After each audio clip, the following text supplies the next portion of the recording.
which houses Scotland Yard is a warehouse of homicide, where everyday objects, a fountain pen, a cufflink, a high-heeled shoe, all are touched by murder.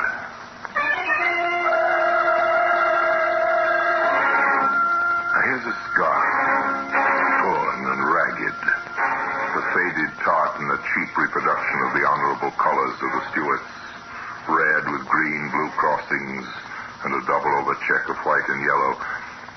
This scarf belonged to Walter Hoffman Piefsky, known to the police and his friends in the underworld as the Pike. There's no doubt about this scarf being his property, Superintendent. He was wearing it when he was sent to Dartmoor 10 years ago. The description tallies, does it? Exactly. It's all written down in the prison property book, even to the patch on it. So the Pike's our man. Right. Well, get him. And get him they did.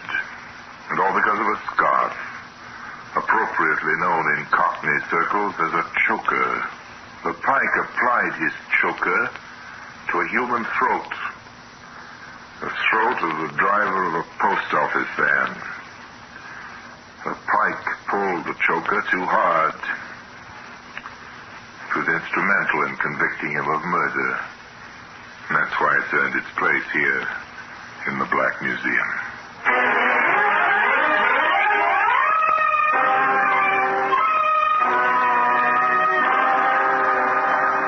From the annals of the Criminal Investigation Department of the London Police, we bring you the dramatic stories of the crimes recorded by the objects in Scotland Yard's Gallery of Death, the Black Museum.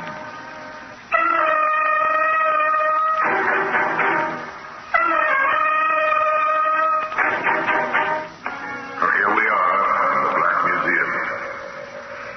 Beyond these gray walls, the mighty roar of London never stops. But in here, it's quiet.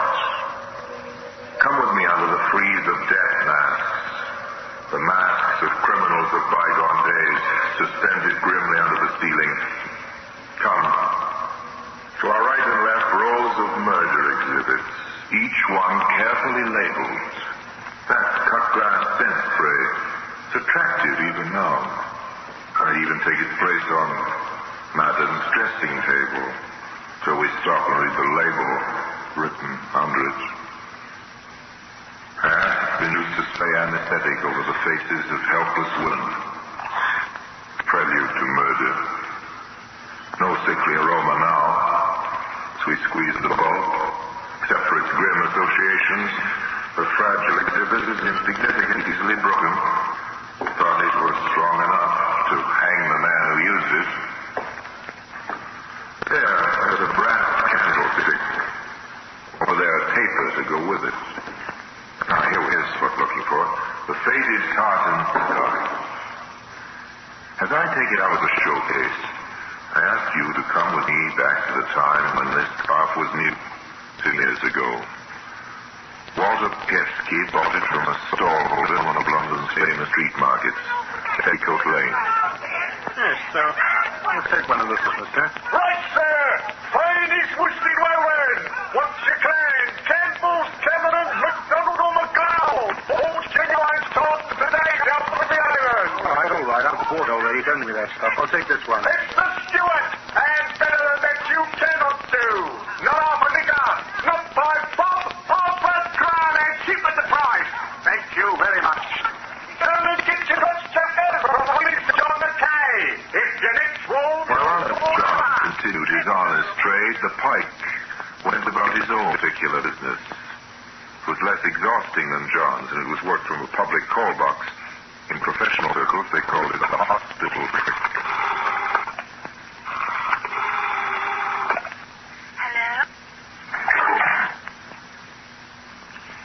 Is that Mrs. Peterson speaking? Yes, who's that? The London Hospital here, Mrs. Peterson. What? No, what happened? Oh, there's no need for immediate alarm, but I'm sorry to say that your husband is in a serious accident. Oh, Bill? Is he hurt? Oh, no, what happened? He was knocked down by a bus in the Whitechapel Road about half an hour ago. A mean, crude trick. But more often not, it worked. A stricken woman hurried to the hospital to find find the husband, who of course was not hurt at all, the pike would visit a house. But the coast clear, he'd help himself to whatever he could lay his hands on and get out before the bewildered woman returned. And you noticed Pike could almost camouflage that accent he had. This gift gave him a confidence which was almost his undoing. One time when he and some friends were removing the entire contents of a house while the owners were away on holiday. What about the piano, Pike? Do we take that? Of course we take everything. Who'd think of moving house and leaving the piano behind, eh? I'm going to slip it back to you, Will. Okay, boys, piano then. Oh, can I get you the phone? Here, what do we do about that? Did it ring, I suppose? No. Maybe someone's seen the van outside and checking up. I'd better answer. Yeah, how easy. Don't worry, Ed. I know my job, don't I? Oh, yeah. Hello? Is that Mr. Wilson? No, I'm awfully sorry. He won't be back until about 7 o'clock. I'm his brother-in-law. Oh, your sister there? Oh, Julie's just gone out for half an hour. Can I take a message? Yes, I think you can. I'm her brother. Who needs it? Quick, boys. Let's get out of here.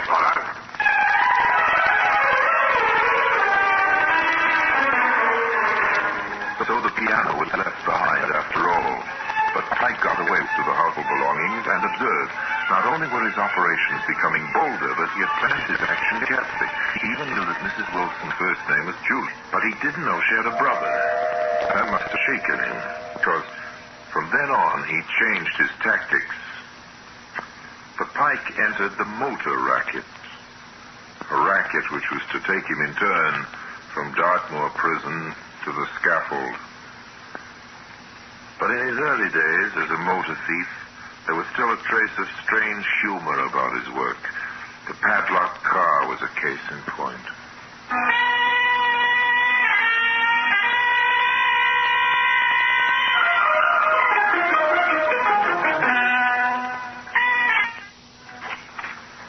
Who's that? Okay, Eddie, it's only me. You wouldn't go reaching for a gun when Parky walks in on you. Oh, sorry, Pike. It's me nerves. Well, relax. Now, listen to me. I've got a job for you. Nah. I'm laying off for a bit. Okay, well, who pays the rent? Oh, I'm only going in for the small stuff. Well, this is a small job I'm offering you. What is it? Busting into the bank of England today? No. It's a simple matter of knocking off a nice new motor. Well, what's the dope? And it's this way. The car belongs to a fellow named Lambert who lives at 14 Blaisdike Crescent. See?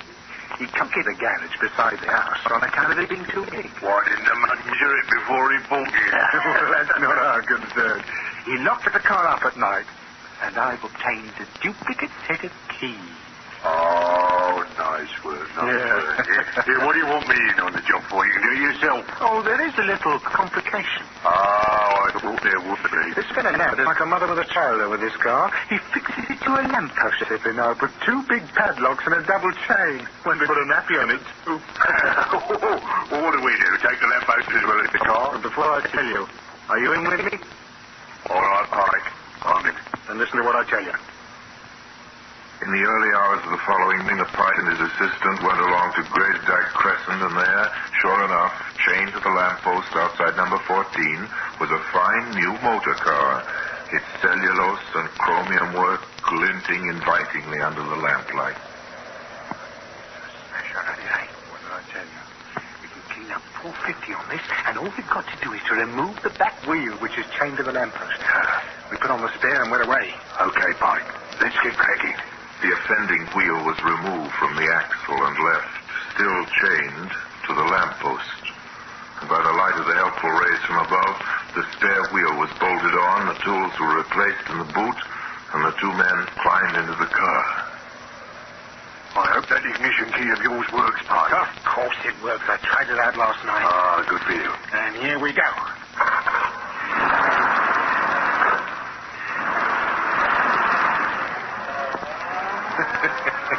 I told you it was going to be easy, didn't I? It's money for old Ralph. You're as good as you are, Pikey. Just let me know when you need any more help.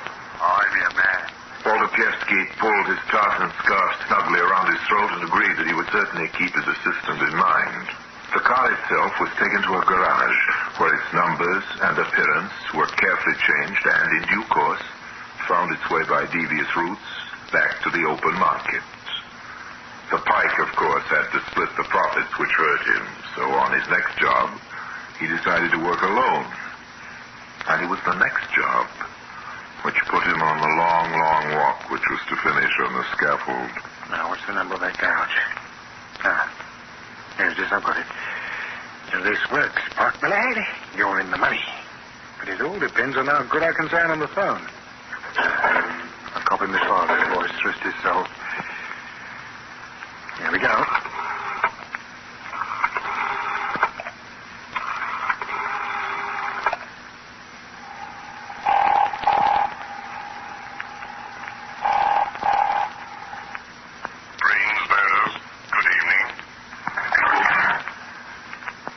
Hello? Brins? Yes, sir. Can I help you? My name is Maurice Bluet of 17 Granford Court. Oh, yes, sir. I know. The big block of flats in Colleton Drive. That's right. I am staying here with a friend, Major General Lewis. Oh, yes, sir. He tells me that you have a new Rolls coupe in your showroom. Yes, sir. Indeed we have. Yes, well, I'm anxious to take such a car back to the continent with me, but time is pressing. Are you at 17 Granford Court now, sir? Yes, if someone could bring around the car, I should like to see it. Right, I'll be with you in a quarter of an hour, sir. Are you sure that is not too much trouble? Oh, no trouble at all, sir. Thank you very much for ringing. Thank you. I should be waiting for you. 15 minutes later, the car drove up to the block of flats. The driver salesman got out and went inside. Entering the lift, he went up to the third floor and knocked at the door of number 17. Needless to say, the occupier had never heard of either Maurice Bluet or Major General Lewis. But while the questions and explanations sorted themselves out, Walter Piefsky was already driving the luxury car toward the garage where practiced hands were waiting to completely change its identity. First, what the Pike did not know was that he had provided the police with a vital clue that was to lead him first to prison and then, by reason of the tartan scarf, to the gallows. But the scarf was yet to earn its place, of course, among these strange exhibits here in the Black Museum.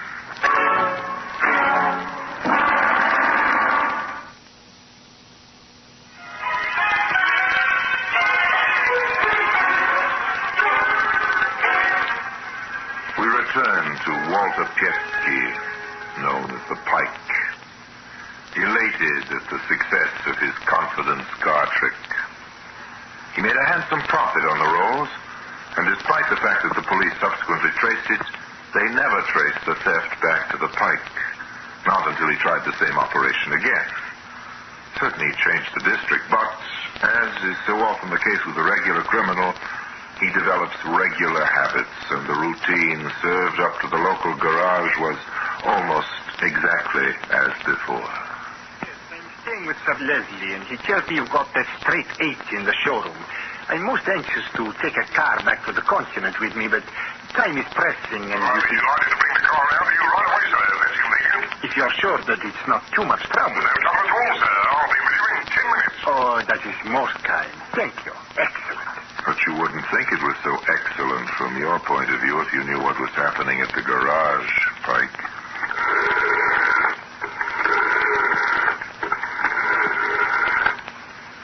Hello? Give me the police. Is that Scotland Yard? Yes. Information room? Listen, my name is Slater. I run a garage, Carlsbrook Street, North 1. Yes, sir. A few weeks ago, the local police warned me about a car thief who worked a telephone trick, asking salesmen to take cars round to fake addresses for inspection. He just rang you, has he, Mr. Slater? Yes. It might be him, or it might be genuine. But he asked me to take a car round to 21 Golston Court, Kennemar Street. On the advice of Scotland Yard, Mr. Slater took the car to Golston Court. To make it easier for the thief, he left the doors unlocked and went into the building. When he was safely inside, the Pike left his telephone box and walked smartly over to the waiting motor. There were just 2 things he didn't know. First, an ignition wire had been snipped. And second, he was being watched. She'll never start until that broken wire is mended, Pike. You're wasting your time.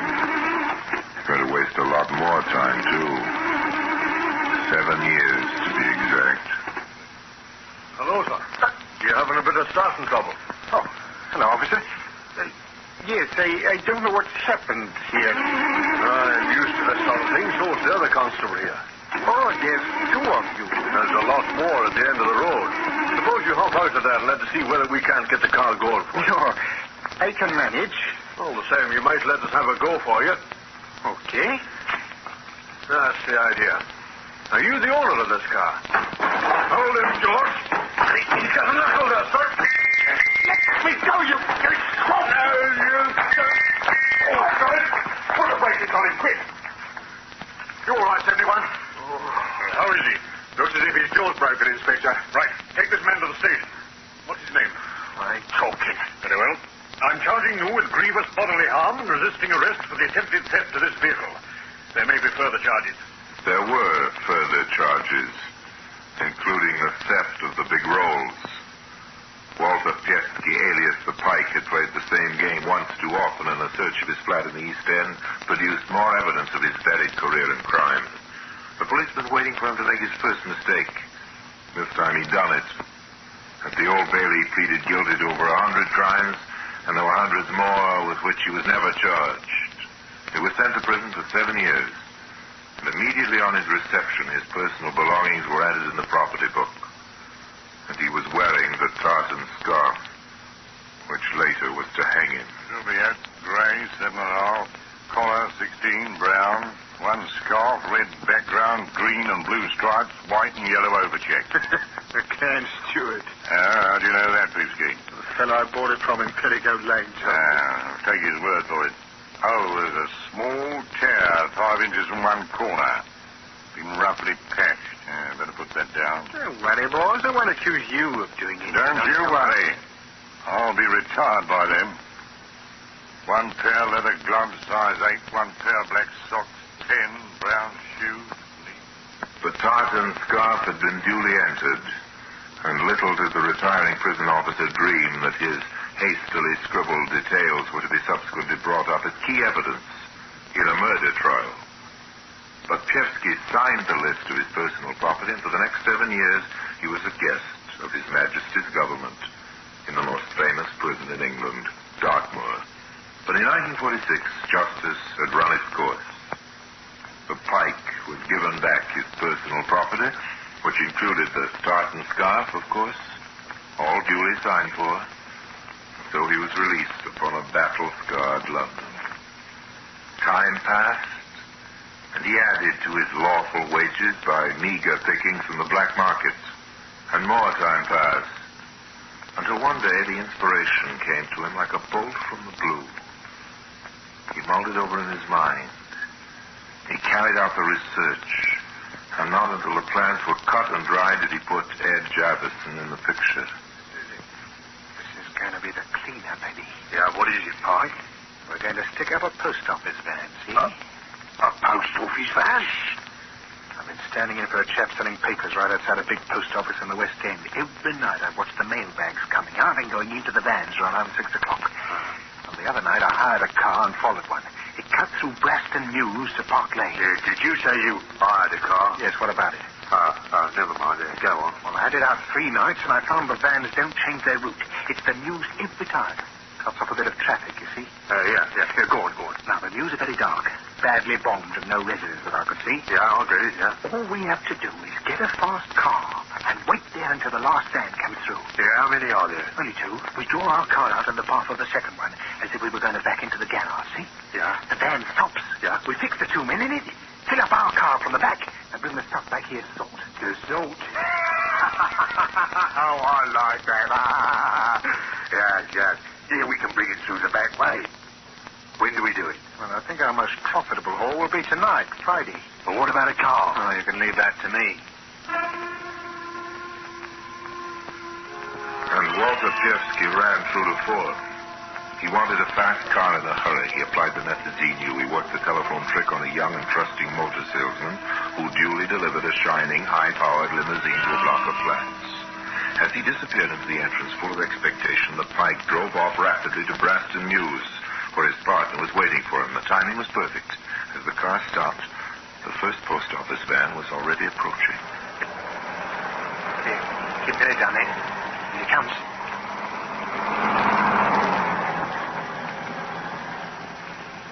The second one won't be more than a minute or so behind.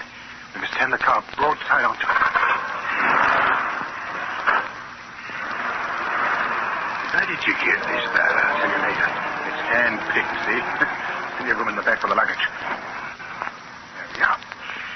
Nothing can get by now. What happens if something tries to get through before the van arrives? We make way for it. It can come back another night if necessary. Here, what's this? It's the van. We're going to be all right. Nobody about. Couldn't be better. Now, get out. Yeah? Keep your chin tucked into your scarf like me. All right. Pretend to be pushing the car. All right. What's up, Contact? Oh, afraid so. Yes. Could you give us a push? Sorry, mustn't leave the van. Well, look, in that case, I wonder if you'd like to earn yourselves 10 bob, eh? If you could ring this number for us when you get to your own destination, it's my garage. I'd log him to send a breakdown for you, eh? That's the idea. Oh, I don't mind doing that for you. I'll do it for nothing. Oh, thanks, Tom. You're very kind. If you got a pencil, I'll jot down the name. It's rather a difficult one. Here, here's a pencil.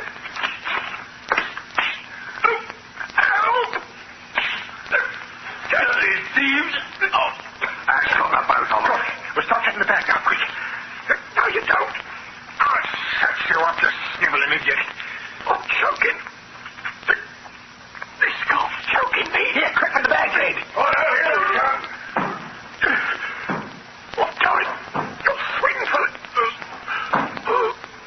Start getting the stuff in the car. Okay.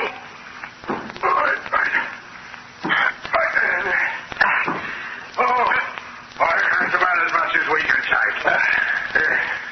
Oh, what's happened to the guy? Oh, don't worry about it and get moving. Here, look at his tongue. His eyes. You killed him. Stop talking. Get on with the job. There's a car coming. They've got us in the headlights.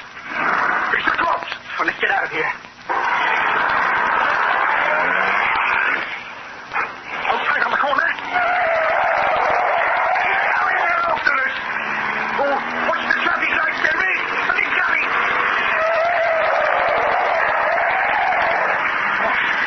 Oh, I thought we'd had it. Oh, the police car's held up by the other car. We'll get away. We're going to make it. What's the man? Slow up, we can't get round! They had jabbed at the head match, so mutilated that his body could not be identified. By some miracle, the Pike escaped and staggered away into the shadows. But his tartan scarf was still round the throat of his victim, lying in the mews. Now let Superintendent Brandreth take up the story of the hunt.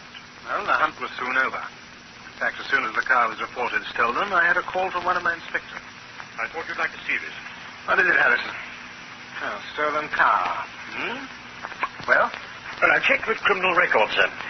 And there was something familiar about the method. Calling up a garage and getting the salesman to deliver the car to a block of flats. Now, here's a list of men who practiced that. Now, these two are inside at present. Yes. This one's going straight. Well, he's out of London anyway. That leaves this one, Walter Pietsky. Yes, sir. The Pike. No way to find him? He's sharing a place with a man named Javison in the East End. Right. Bring him in. Yes, sir. But before the Pike was picked up for questioning about the car, his scarf was found in Branston Mews. It was immediately recognized as the one which we believe Pietsky had stolen. So, in theory, the evidence against him was already piling up. If he was the car thief,